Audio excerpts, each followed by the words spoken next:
उत्तर प्रदेश के बरेली मंडल और तराई क्षेत्र में बाढ़ ने ऐसा कहर ढाया है जिसे देखकर लोगों की रूह कांप उठी है। सैलाब के खौफनाक मंजर का सामना करने वाले ताउम्र इसे नहीं भूल पाएंगे। बाढ़ग्रस्त इलाकों से दूर जो लोग भी यहाँ की तस्वीरें देख रहे हैं वह थर्रा जाते हैं। बाढ़ ने लोगों को इतना बेबस कर दिया है कि शव कांधे पर ले जाने को मजबूर हो गए। लखीमपुर खीरी में बीमार बहन की मौत के बाद उनका शव कांधे पर लेकर एक भाई को 5 किलोमीटर तक पैदल चलना पड़ा। इस तस्वीर ने लोगों को झकझोर डाला।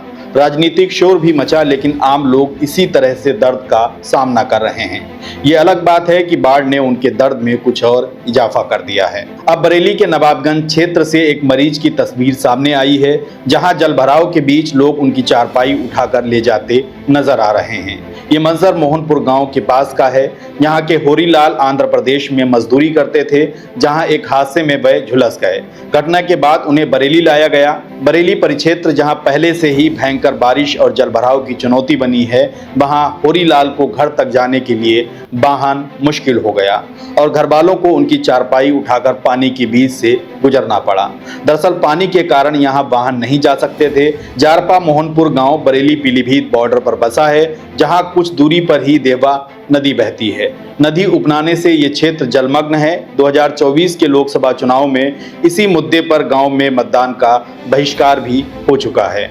इसी बाढ़ के बीच पीलीभीत के बीसलपुर क्षेत्र में गौशाला के पशु जलभराव में फंस गए थे।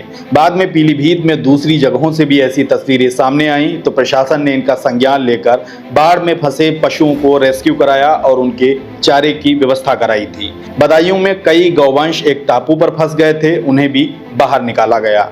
बाढ़ में जनहानि की बात करें तो पीलीभीत में 3 मौतें हो चुकी हैं। बरेली मंडल के अलग अलग क्षेत्रों से ऐसी घटनाएं घटी हैं, लेकिन इन्हें आपदा में शामिल किया जाएगा या नहीं, ये अलग बात है। प्रशासन अपने स्तर पर इसकी जांच कर रहा होगा।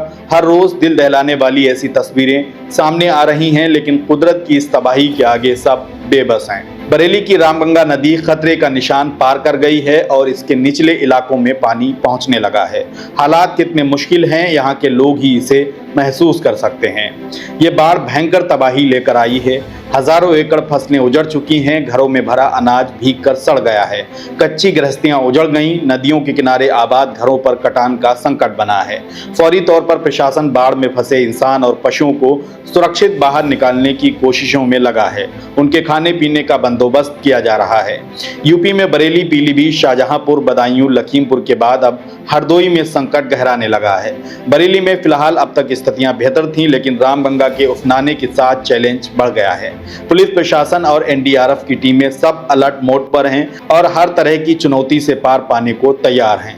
मुख्यमंत्री योगी आदित्यनाथ बाढ़ प्रभावित क्षेत्रों का भ्रमण कर रहे हैं और राहत बचाव अभियान युद्ध स्तर पर जारी रखने का निर्देश दे रहे हैं। शासन प्रशासन के साथ आम लोग इस चुनौती से जूझ रहे हैं। उम्मीद है कि जल्द ही ये संकट थम जाएगा।